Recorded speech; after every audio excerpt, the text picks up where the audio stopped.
오늘 우리에게 주실 말씀은 창세기 1장 3절에서 5절까지의 말씀입니다.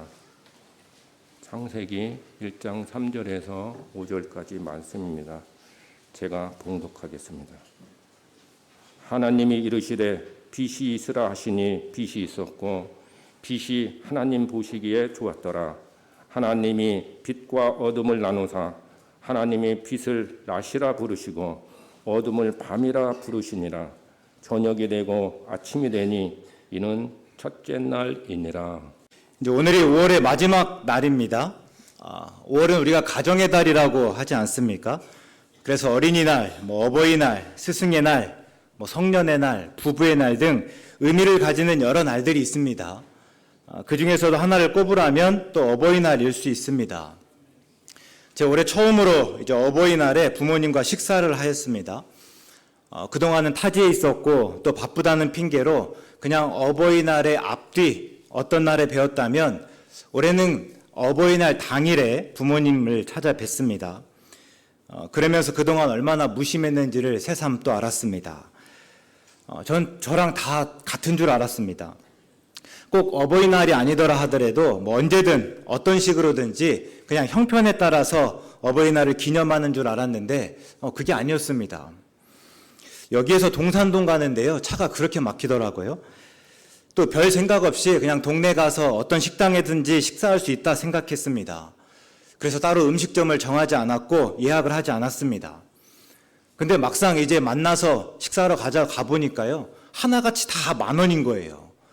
동네에 있는 여러 음식점을 다 돌아다니다가 겨우 자리를 잡았습니다.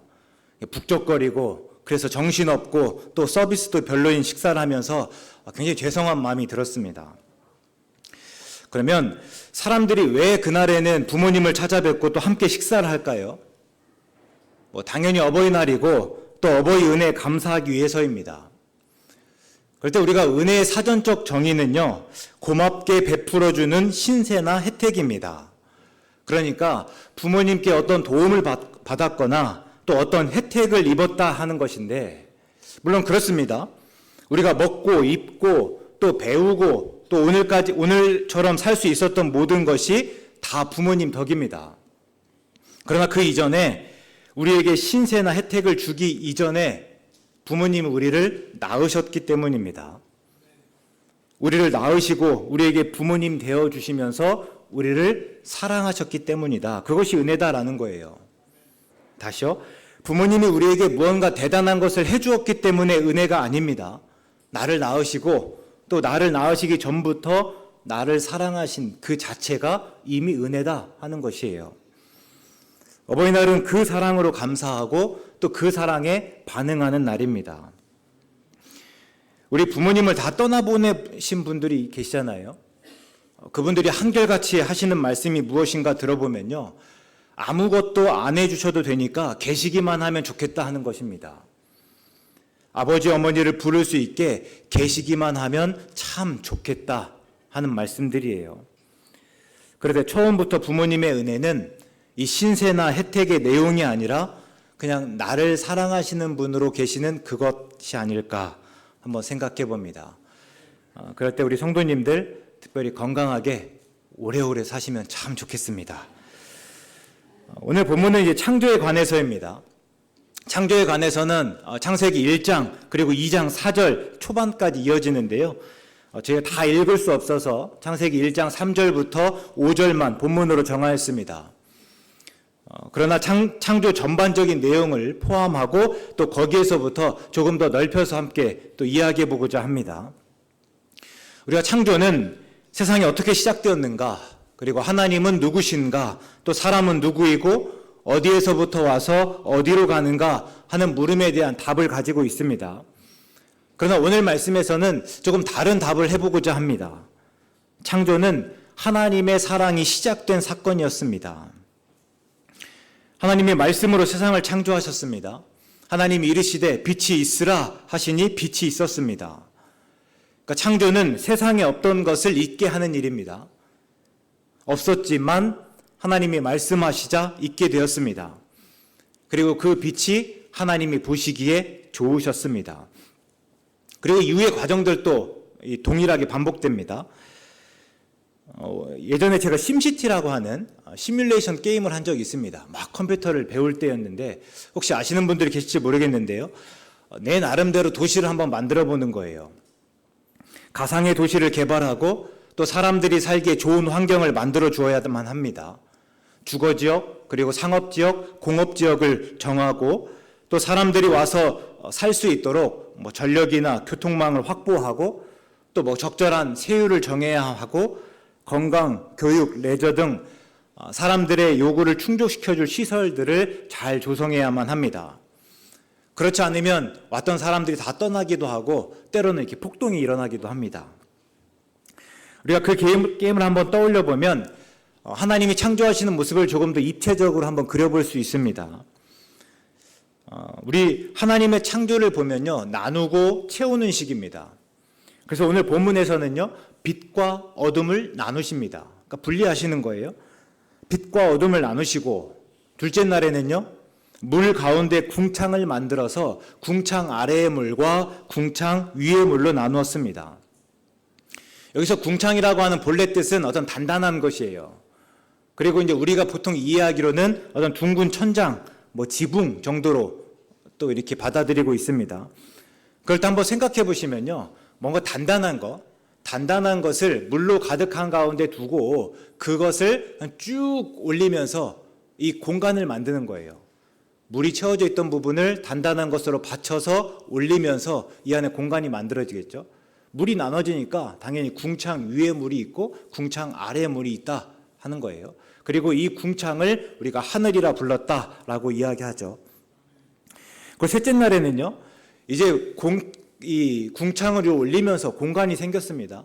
근데 또 이 밑에는 또 물이 있지 않습니까? 이걸 또 나누는 거예요. 그래서 이 아래에 있는 물을 또 한 곳으로 모으면서 땅과 바다로 나뉘었습니다. 넷째 날에는요, 광명체, 그러니까 말 그대로 빛을 내는 물체인 해와 달과 별을 만들어서 낮과 밤으로 나누었습니다. 그러니까 지금까지 했던 모든 일들은 나누신 거예요. 나름대로 분리하신 겁니다. 그리고 이제 나누었다면 채워야 되겠죠.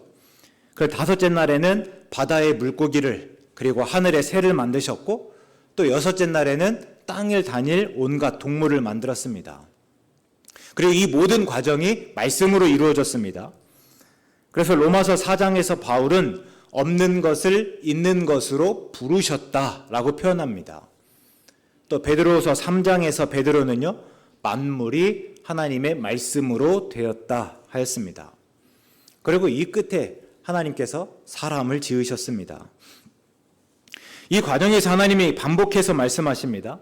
그리고 말씀하실 때마다 그대로 되었고 또 그 된 것이 하나님이 보시기에 참 좋으셨습니다. 한번 생각해 보면 얼마나 좋으셨겠습니까? 제 누군지는 말하지 않겠지만 제가 아는 아이 중에 하나가 아침마다 드라이로 머리를 말리고 또 고데기를 합니다. 네, 고데기 아십니까? 이 일본어로 고데가 인두예요. 그리고 이제 기자에다 틀기자를 넣어서, 그러니까 인두 기계를 말하는 말입니다. 그래서 이거를 한국말로 하면, 이 일본어 한국말로 하면 전기 머리 인두기입니다. 뭔가 무섭지 않습니까? 그러니까 제가 아는 그 아이가 아침마다 머리를 인두질하는 겁니다. 참 시간이 많이 걸리겠죠. 근데 제가 그걸 이해합니다. 제가 나름 곱슬이잖아요. 그래서 한때 원하는 머리 스타일을 만들기 위해서 머리를 3번씩 감기 일쑤였습니다.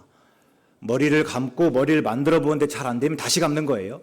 그리고 또 다시 만들어 보다 안 되면 또 다시 감는 거예요. 그렇게 3번까지 감고 나면 더 이상 어떻게 손 쓸 수가 없습니다. 머리가 뻣뻣해지고 더 이상 스타일이 안 나오죠. 그러면 이제 모자를 쓰고 나가곤 했습니다. 그러니까 머리를 만든다라고 하는 게 엄청 스트레스입니다. 근데 한 번씩은요, 그냥 단번에 제가 원하는 머리 스타일이 나오는 거예요. 막 크게 노력하지 않았는데 어쩌다 보니까 그날은 너무나 자연스럽게 그냥 내가 원하는 그 모습이 그대로 나타나는 겁니다. 그럴 때면 정말 좋아요. 우리가 살면서 힘든 까닭이 뭔가 생각해 보면요, 내가 원하는 대로 되지 않아서지 않습니까? 내가 계획한 대로, 내가 뜻한 대로 되지 않고 집에 있는 자식들도 내 마음대로 되지 않고 그래서 속상하고 또 그래서 낙심하고 좌절하지 않습니까? 그리고 그때마다 내 삶이 내 생각대로만 되면 얼마나 좋겠는가 또 이렇게 생각하시잖아요. 근데 창조 때 그랬습니다. 하나님이 말씀하신 그대로 되었습니다. 그리고 그래서 그 모든 것이 하나님이 보시기에 참 좋으셨습니다.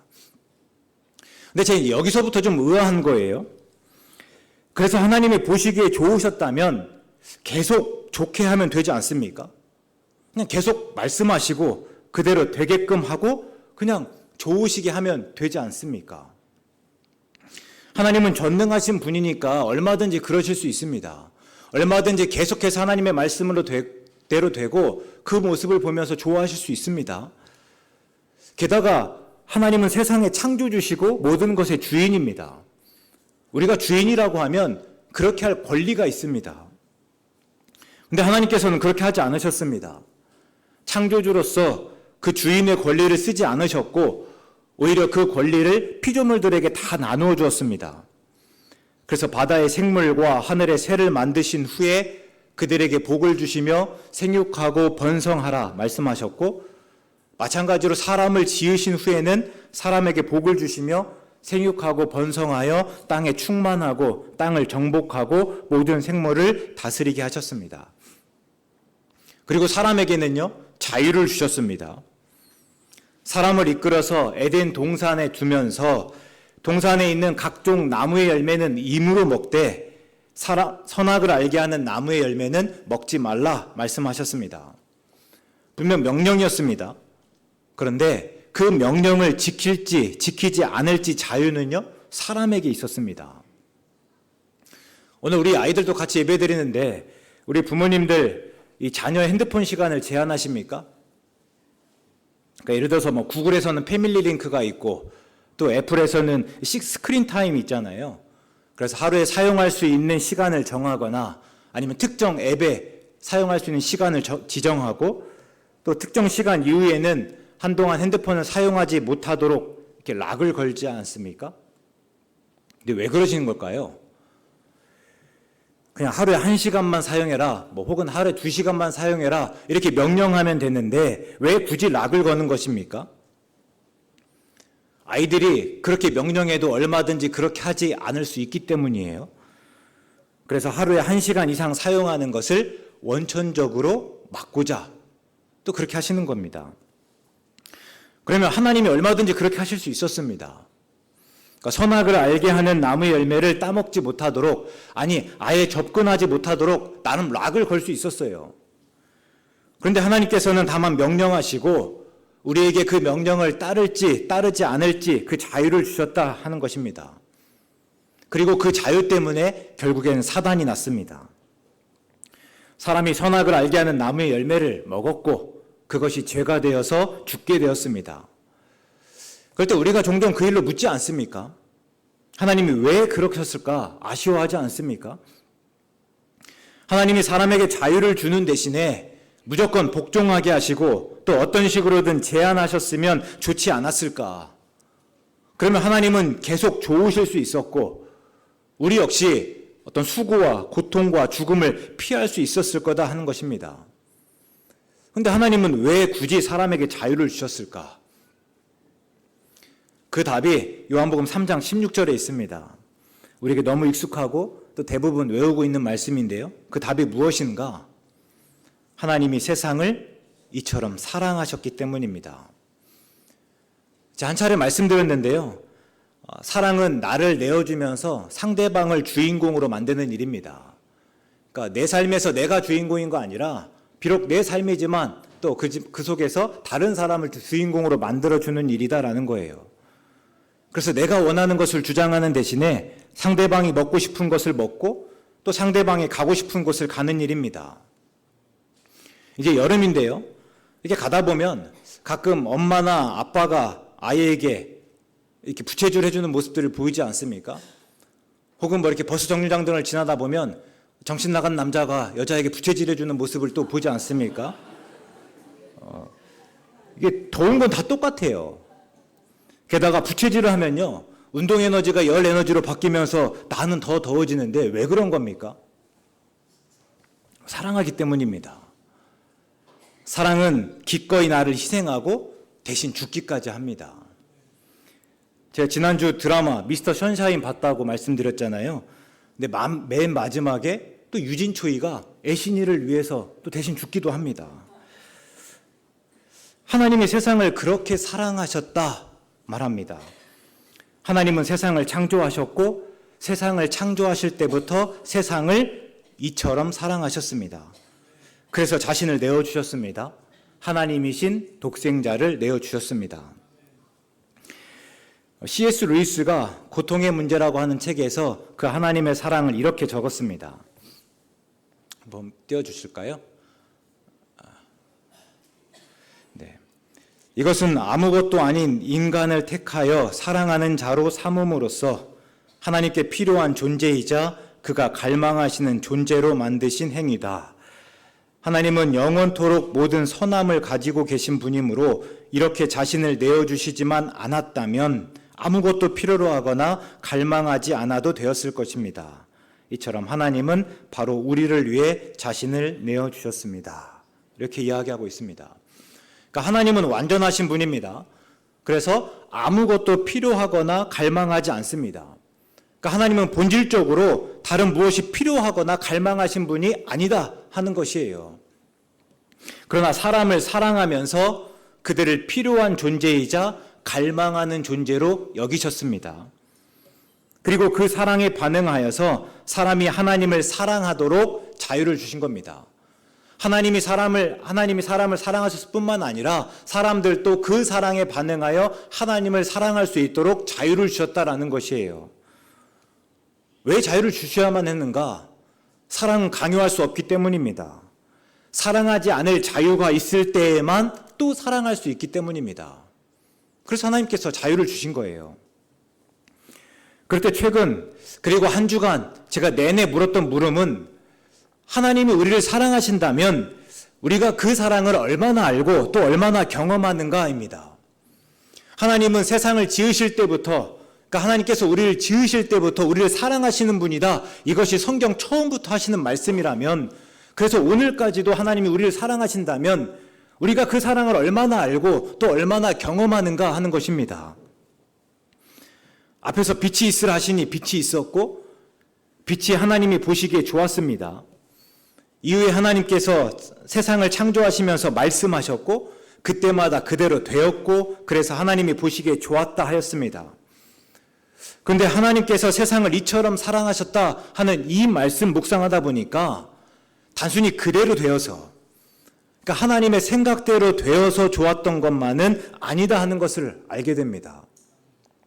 그러니까 다만 하나님의 말씀대로 창조된 그 세상을 기뻐하고 사랑하신 것입니다. 그러니까 방점이 하나님의 말씀으로 창조되었다 하는 것이 아니라 하나님의 말씀으로 창조된 그 세상입니다. 그래서 하나님이 자기 형상, 곧 하나님의 형상대로 사람을 창조하셨습니다. 그럴 때 다만 하나님의 뜻대로 하나님의 바람대로 다 이루어져서 그래서 좋았던 것이 아니라 그대로 이루어진 그 사람이 좋으셨던 거예요. 당신은 사랑받기에 태어난 사람이라는 찬양이 있지 않습니까? 어떤 사람들은 그 찬양을 가지고 웨스트민스터 신앙고백을 근거로 사람의 제일 되는 목적은 하나님을 영화롭게 하고 영원토록 그를 즐거워하는 것이어야 하는데 그 찬양에서는요 사람의 목적을 너무 사랑받는 것에만 두지 않는가 뭐 이렇게 비판하기도 합니다. 그러니까 우리의 목적이라고 한다면 하나님 우리를 사랑하시는 건 맞고 거기에 반응해서 우리가 하나님을 사랑해야 하는데 그것이 우리의 본분이고 우리의 마땅한 일인데 이 찬양에서는 마치 우리가 하나님의 사랑을 받는 존재로만 그려내고 있지 않는가? 그럴 때 좀 문제가 있지 않습니까? 뭐 이런 의문입니다. 그런데 그렇게 교리적으로 혹은 목적론적으로 따지는 것은 좀 지나친 듯합니다. 오히려 처음 태어난 순간부터 하나님의 사랑을 받았고 또 지금까지 그 사랑 받고 있다면 우리는 사랑받기에 태어났다는 고백이 결코 과장이나 거짓은 아닐 것입니다. 그럼 우리는 사랑받기 태어나서 그 사랑받고 있어서 좋습니까? 다시요? 태어날 때부터, 아니 그 이전부터 하나님께서 우리를 사랑하셨고 오늘까지 사랑하고 계시다면 그 사랑받고 있어서 좋은가? 정말 좋습니까? 우리가 죄를 지었고 죄가 하나님과 우리 사이를 가로막았습니다. 그래서 하나님이 유일하신 아들 예수님을 내어주셔서 그 죄의 문제 해결해 주셨습니다.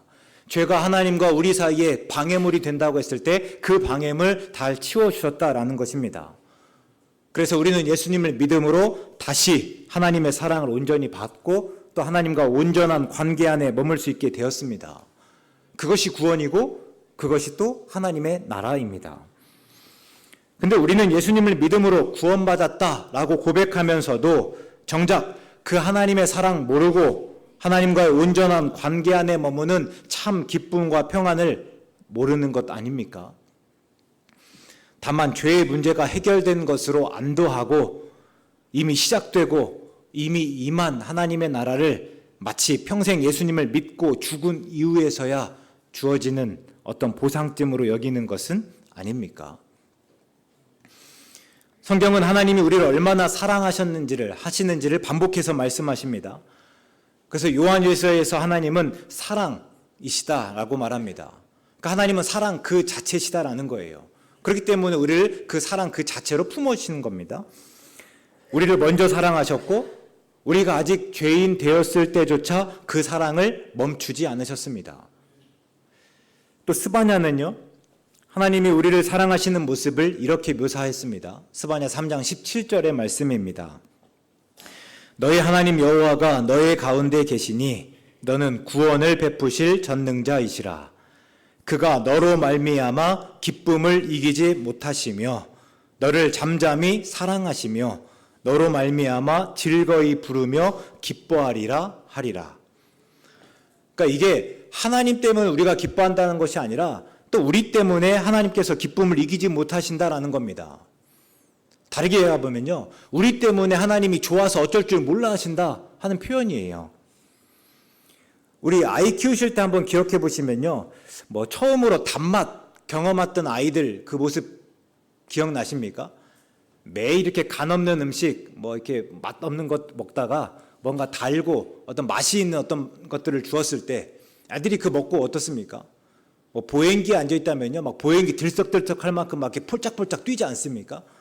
뭐 엄마 등에 있었다면요, 막 엄마가 움직일 정도로 뒤에서 혼자 막 너무 신나가지고 펄쩍펄쩍 뜁니다.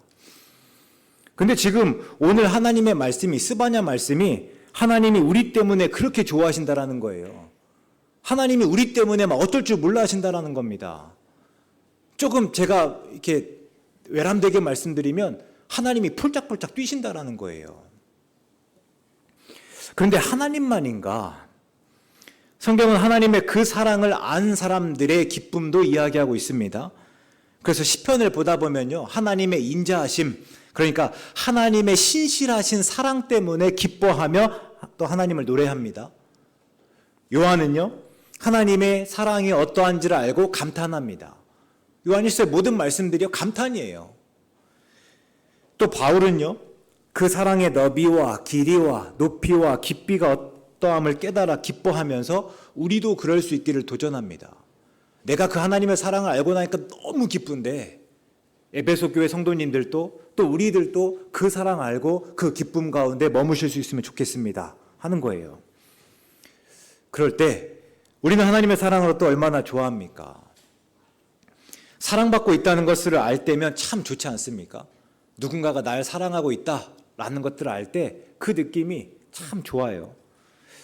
그러면 하나님이 우리를 사랑하신다라고 말씀하실 때 우리는 얼마나 좋은가, 얼마나 그 기쁨을 누리고 있는가 하는 물음입니다. 제가 엊그제 신방하는데 한 권사님이 그렇게 말씀하셨습니다. 난 하나님을 믿고 지금까지 참 좋습니다. 그러니까 소위 삶이 순탄해서가 아닙니다. 누군가는 어렵다고 하는데 나는 그런 어려움 한 번도 겪어본 적이 없습니다. 항상 꽃길만 걸었습니다. 그래서가 아니에요.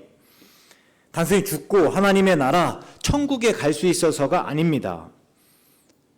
다만 하나님을 믿는 내내 그 하나님 때문에, 하나님의 사랑 때문에 너무 좋았다 하는 고백이었습니다.